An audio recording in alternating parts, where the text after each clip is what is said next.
Y ahora, un cuadro de médicos especialistas se une para producir el programa Soluciones Médicas a la Carta. Orientaciones, comentarios y consejos prácticos. Soluciones Médicas ya está en el aire.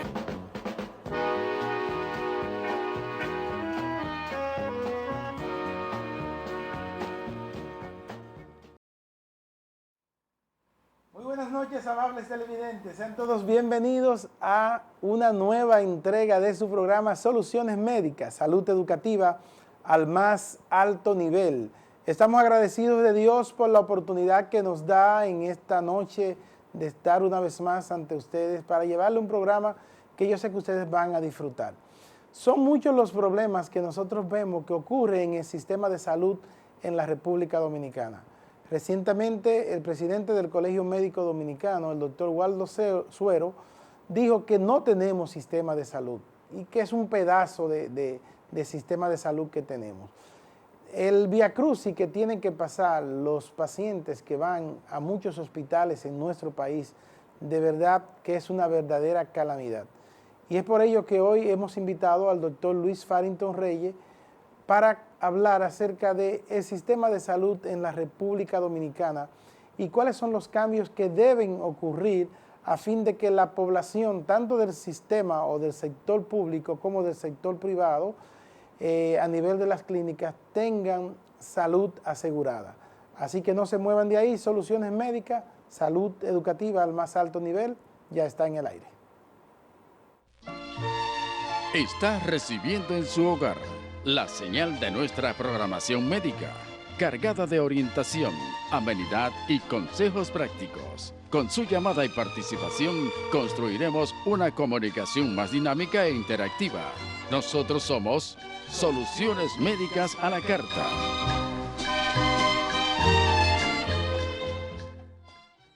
Amigos televidentes, estamos en el plato fuerte de la noche y recuerde que la primera parte de la entrevista llega gracias a Inmunocal. Inmunocal es el suplemento a base de cisteína bioactiva que eleva los niveles de glutatión en sangre. Usted se toma un sobrecito diario de Inmunocal y usted va a tener su sistema de defensa bien, y cuando vengan los microorganismos que causan las enfermedades, entonces usted, su mismo cuerpo, su misma defensa, precisamente lo va a defender y usted no va a tener ningún tipo de problema. Es lo que yo hago. Diariamente me tomo mis sobrecitos de Inmunocal con jugo de naranja y así cada domingo estar en óptimas condiciones de salud y compartir la entrevista de Soluciones Médicas, que en la noche de hoy, como decíamos al principio, hemos invitado a un gran amigo y colaborador. Vino aquí cuando estaba en campaña para ocupar la primera vicepresidencia del Colegio Médico, pasado presidente del Colegio Médico de Santiago, el doctor Luis Farington Reyes, y vamos a hablar de problemática de salud en la República Dominicana. ¿Qué hay que hacer? Doctor, buenas noches, bienvenido a su programa Soluciones Médicas. Buenas noches y muchas gracias, siempre es un placer poder aportarle educación a todos los amables televidentes y compartir contigo a la vez. Doctor, ¿qué ha faltado? Porque se invierte en recursos, ¿qué ha faltado en el país para que nosotros podamos tener un sistema de salud como nosotros vemos en otros países que funcione?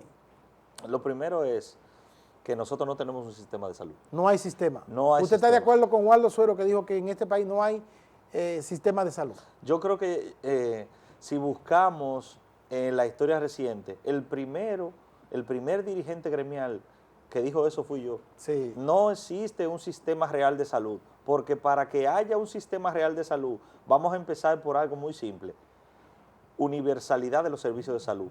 Acceso 100% de la población a los servicios de salud, cosa que nosotros hoy día no tenemos. O sea, ya comenzando por ahí, no cabe la definición de sistema de salud, sino tenemos un sector salud integrados por una red incompleta de centros que brindan un servicio. Es todo.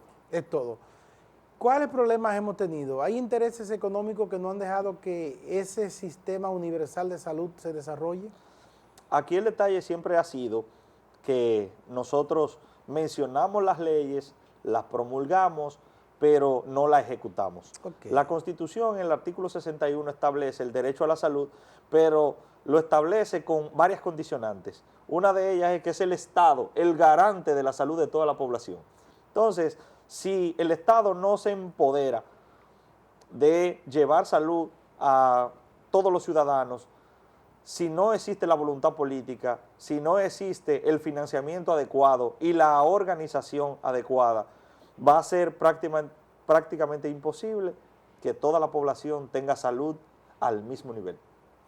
Tenemos problemas de gerencia en lo que han sido los rectores, o nosotros debiéramos evolucionar hacia un sistema de salud que no esté tan ligado políticamente, porque nosotros vemos que en otros países los que dirigen la salud muchas veces son técnicos, y son técnicos que independientemente del gobierno que venga siguen ahí, como que hay una independencia, pero aquí cada cierto tiempo se cambian los incumbentes, cada cierto tiempo hay que favorecer a un compañerito, porque ya ese que tenemos y que estaba haciendo algo, hay que darle la oportunidad a otro.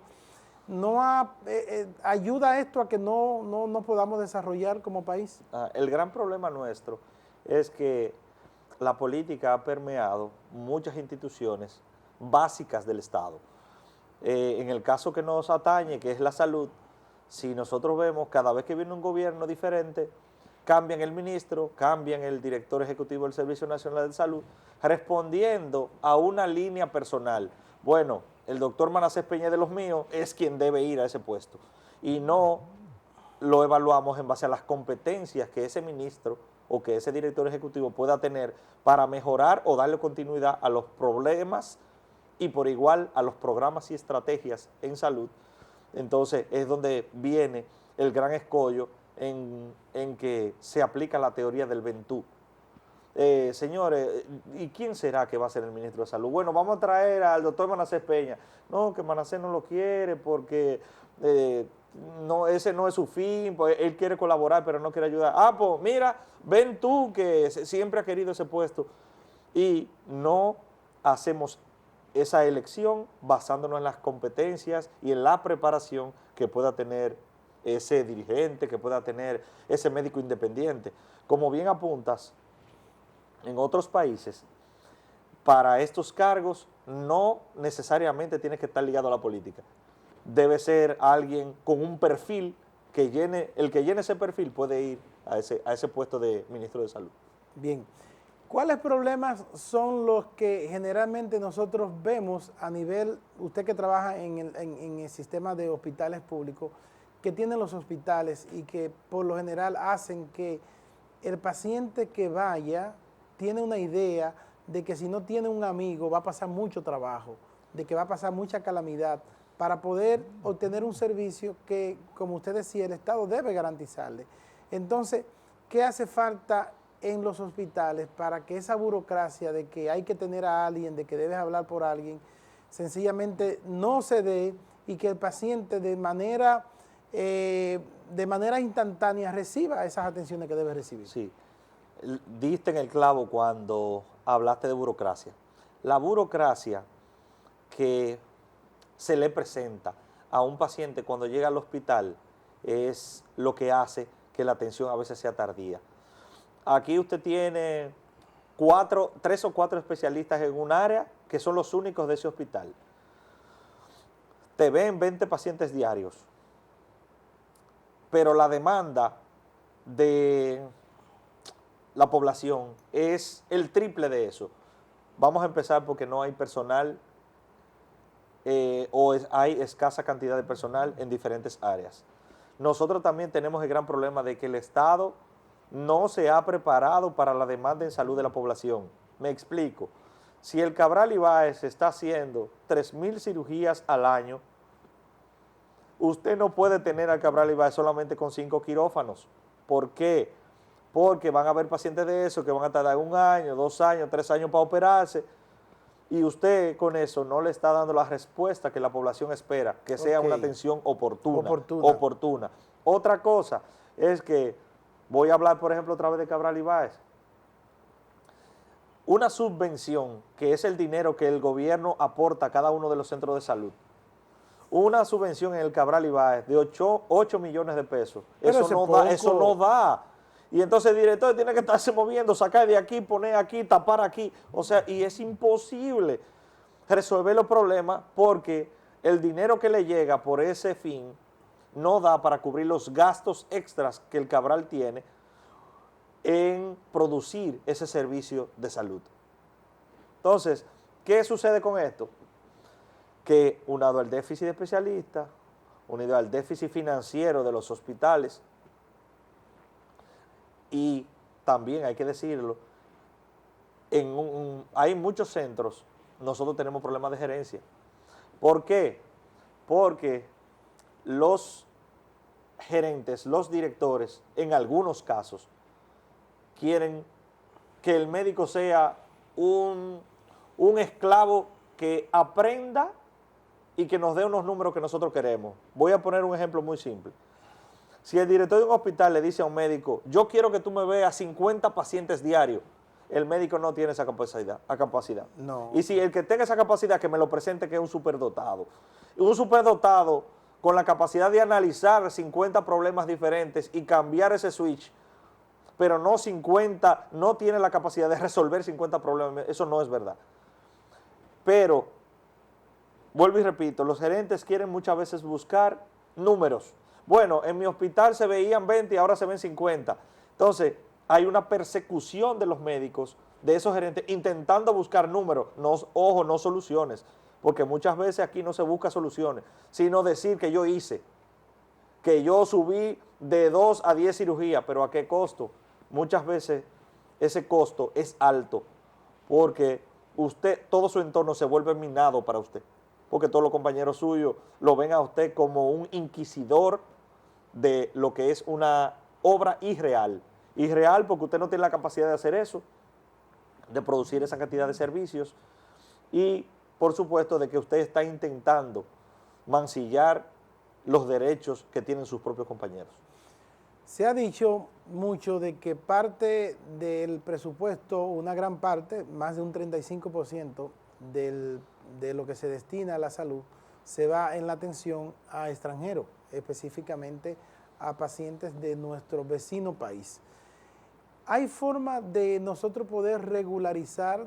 ¿Hay forma de que a estos extranjeros que están en el país puedan aportar algo de ese servicio que reciben en los hospitales? Porque vemos que la salud lamentablemente no debe ser gratis. Alguien tiene que pagar, o paga el Estado, o paga, en este caso, en nuestro país paga el paciente, pero muchos de esos extranjeros que están aquí y que van a buscar el servicio en los hospitales y que se les da todo, algunas veces tienen patrones, trabajan, pero no tienen una seguridad social y generalmente cargan al Estado ese servicio que debieran ellos darle por el hecho de ellos estar desarrollando una labor. Claro, yo creo que ahí entran dos aspectos importantes. El aspecto número uno es que hay mucha evasión y elusión fiscal. Y con ello, no solamente me refiero al pago de impuestos, sino también a que usted tiene un empleado y porque es indocumentado, esa mano de obra usted la consigue más barata, pero no la legaliza. Al no legalizarla, muchas veces usted no está pagando seguridad social por él, no está inscrito en la TCS, no tiene cubiertos los riesgos laborales. Entonces, pasa un accidente, tiene un problema de salud, lo lleva a un hospital gratis y el Estado está costeando ese paciente, ese individuo que normalmente no debería ser, sino más bien estuviera pago por su patrón. Pero las reglas de fiscalización de la DGI son, diría yo, en cierto modo hasta sectoriales si se quiere. ¿Por qué? Porque se enfocan muchas veces en crear nuevos impuestos, pero no se enfocan en eficientizar el cobro de lo que están de manera irregular, que eso pudiera aumentar las recaudaciones. Número uno. Y número dos, yo soy de los que creo que la atención a los extranjeros no se le puede negar, señores, es un asunto firmado en los derechos universales y el país es signatario de esos acuerdos. Nuestra Constitución también habla del derecho a la salud y ese derecho es universal. Ahora bien, de ese 35%, yo pienso que cerca del 31-32% son haitianos. Sí. Entonces, esa gran cantidad de hermanos haitianos que asisten a los hospitales nuestros, yo más bien creo que construir varios hospitales en la línea fronteriza a manera de apoyo, inclusive con capital extranjero, Francia. ¿De este lado o de aquel lado?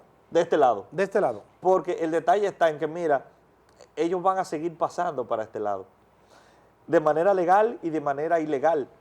Van a continuar pasando, porque ustedes saben que tenemos un mercado binacional, si no me equivoco, los lunes y los viernes, en todo el área fronteriza. Que mueve millones de pesos. Muchos millones de pesos y muchos comerciantes, tanto haitianos como dominicanos. Entonces, no vamos a cerrar ese mercado, número uno. Número dos, hay de alguna forma el trasiego de indocumentados por esa frontera, señores, que han hecho los planes que han hecho y ha sido imposible frenar eso.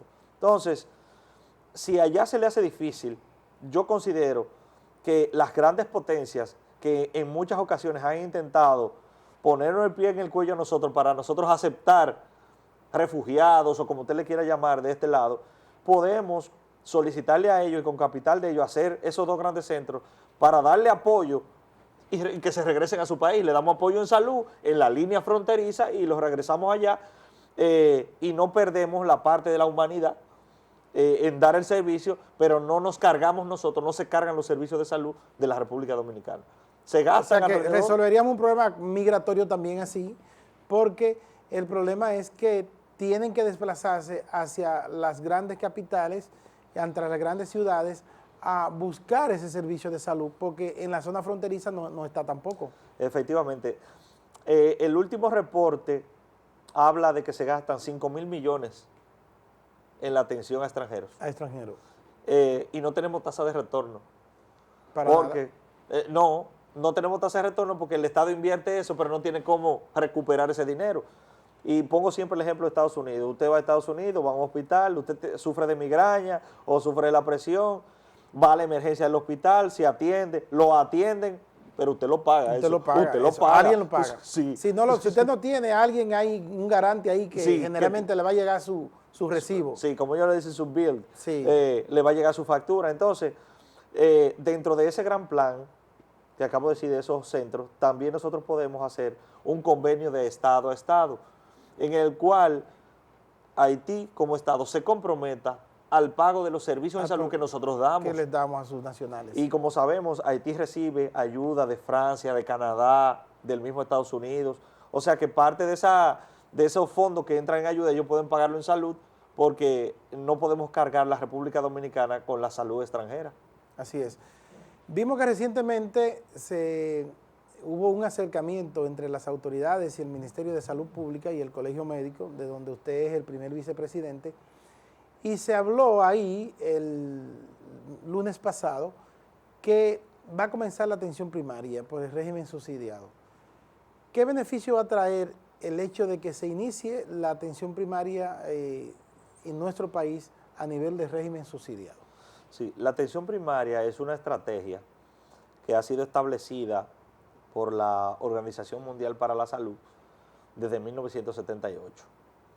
Ha de suponerse que los países miembros iban a incorporar esta estrategia como parte de mejorar el acceso a la salud de los más pobres. La entrada en vigencia de esta estrategia por el régimen subsidiado nos va a permitir que los más pobres, los que tienen menos acceso a la salud, esos que no pueden pagar diferencia, esos que no tienen acceso a los hospitales de tercer nivel porque viven en zonas alejadas, porque viven y hay que pagar pasaje, aunque vivan dentro de una de las metrópolis, muchas veces no tienen acceso a esos servicios de salud. Esa estrategia nos va a permitir captar esos pacientes a manera de comunidad, a manera de grupo, porque se abre para la atención primaria lo que se llama una ficha familiar, y detectar enfermedades y poder prevenir que esas enfermedades se compliquen y mantenerlas controladas. Ese es el caso de los pacientes hipertensos, los que sufren de la presión alta.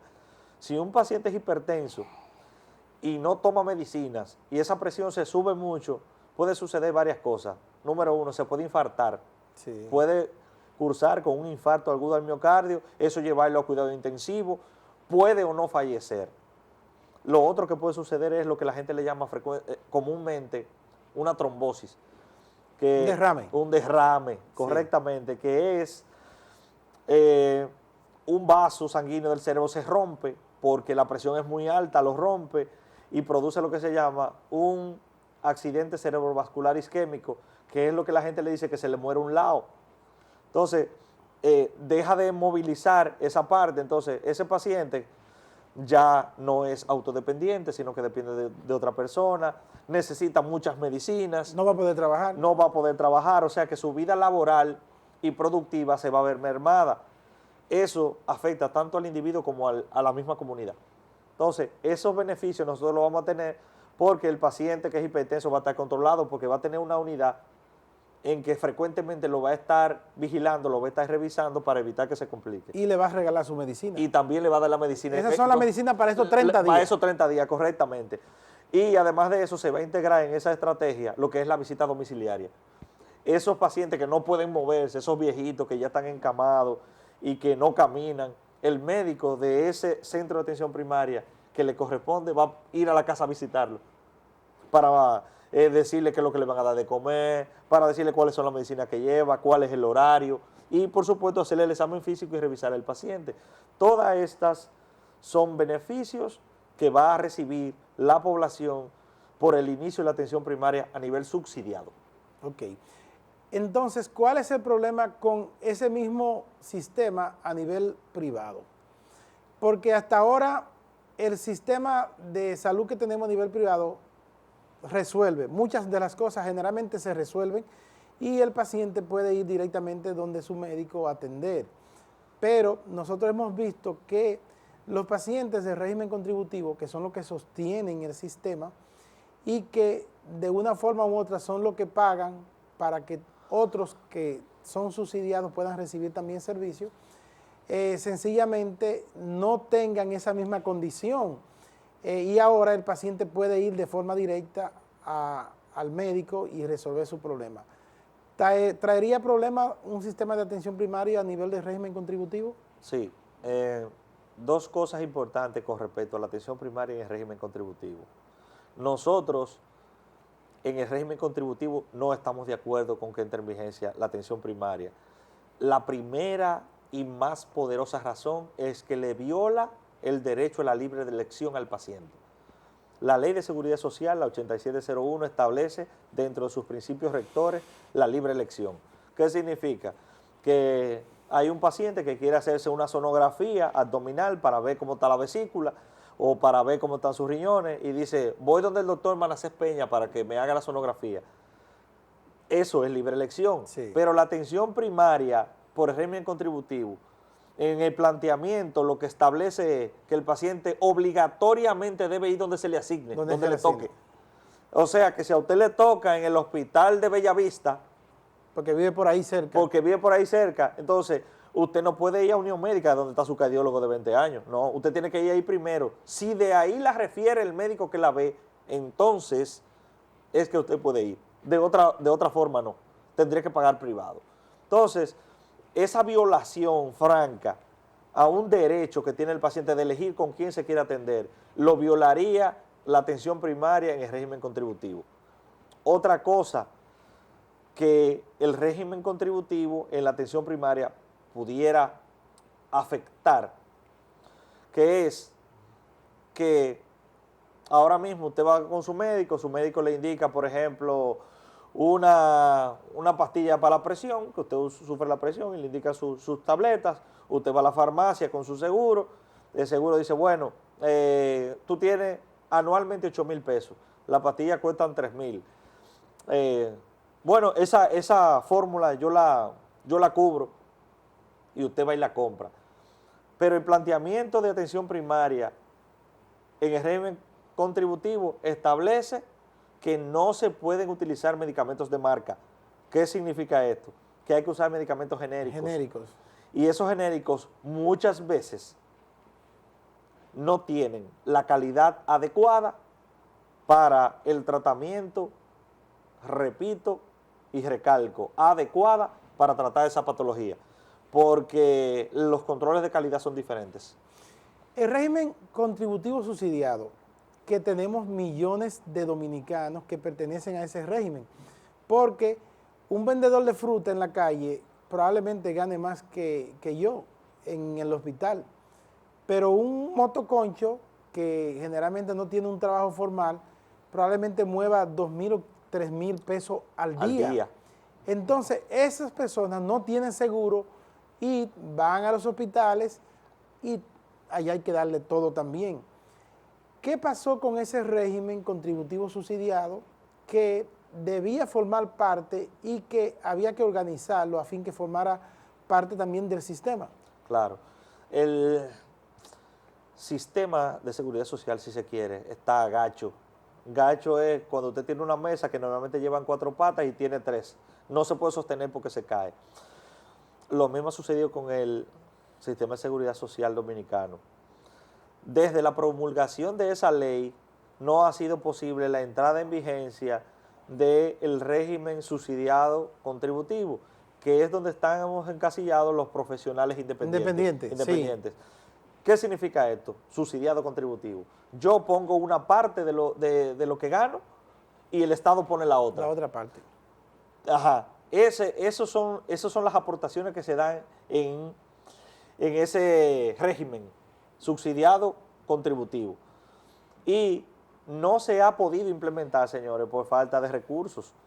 Porque usted dice, bueno, pero los doctores, los arquitectos, los abogados están trabajando. Los choferes, los motoconchos, todo. Pero es censarlo y organizarlo y tenerlo y tener la forma de contactarlo es un asunto de organización.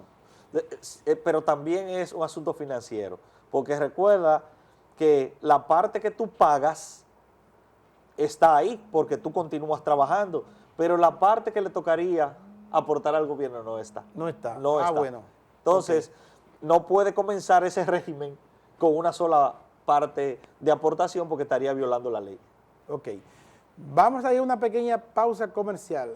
Cuando regresemos, vamos a hablar un poquito del coronavirus. Vamos a hablar un poquito del coronavirus, perdón, que se está hablando de que ya está en países como Estados Unidos, que llegó, y nosotros en República Dominicana, que tenemos una gran comunidad asiática, tenemos una gran comunidad china en el país, tenemos a un vuelo de distancia, podríamos tener a un vuelo de distancia la presencia del coronavirus en el país y qué se puede hacer para nosotros evitar un brote en el país de este virus.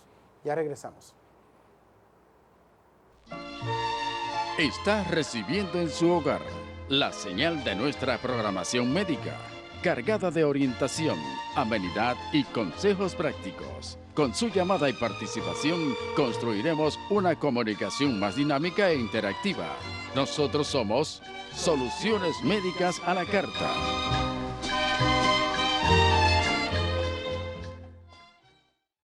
Seguimos en el plato fuerte de la noche y la segunda parte de la entrevista de Soluciones Médicas llega gracias a COP Corazón. COP Corazón es la cooperativa del momento porque COP Corazón es la cooperativa de la ciudad Corazón. Ahí usted puede obtener los servicios de aportaciones, ahorros retirables, ahorro infantil, préstamos, certificados financieros, el San Corazón donde usted ahorra y después de 12 meses se le da una cuota adicional a lo que usted ahorró durante esos 12 meses y muchos otros servicios. COP Corazón está en la avenida Juan Pablo Duarte, número 167, en la Plaza de Iona, en el primer nivel, con los teléfonos 809-724-2644. COP Corazón, nacemos por ti, impulsando vidas.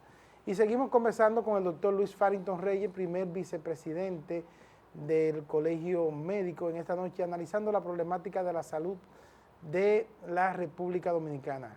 Coronavirus, doctor, tenemos 2 semanas hablando de coronavirus, hay muchos países que están en alerta.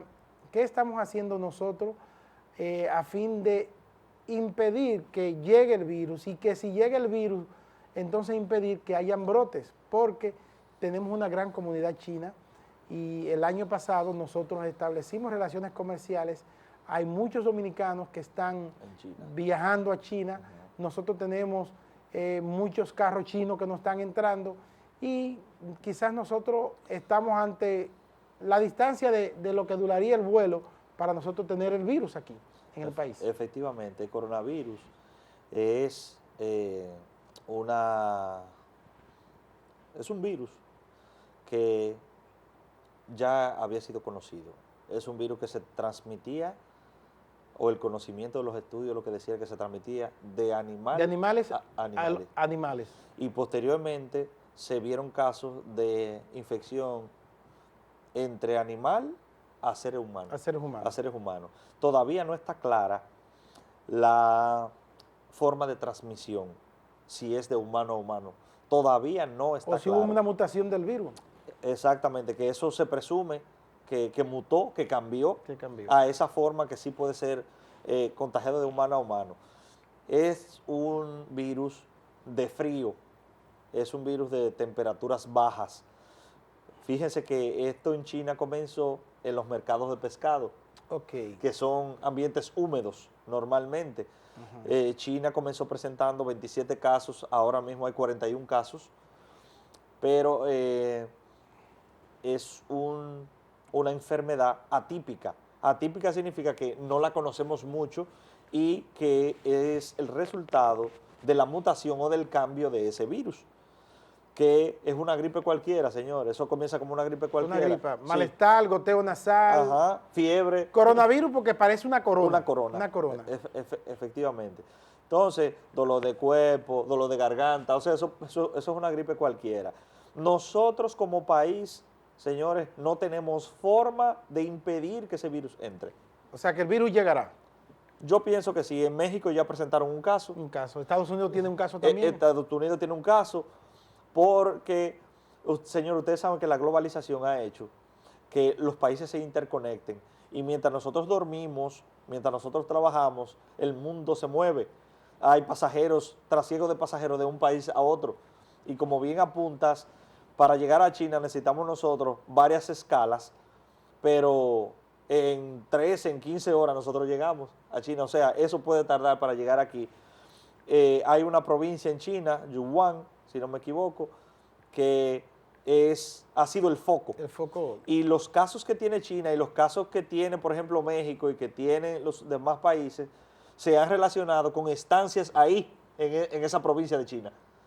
Entonces, si ese es el foco, ya la OMS ha dado la alerta roja con respecto a esta enfermedad. Todavía no se ha hablado de pandemia, ni de epidemia tampoco, porque hay que esperar la cantidad de casos, pero hay estos casos... Hasta ahora son brotes. Hasta ahora son brotes. Brotes. Se puede convertir en una enfermedad mortal, porque van 7 muertos. 7 muertos. Sí, o sea sí. que que a pesar de ser una virosis, si tenemos 7 muertos, entonces hay que prestarle cuidado. Hay que prestarle cuidado.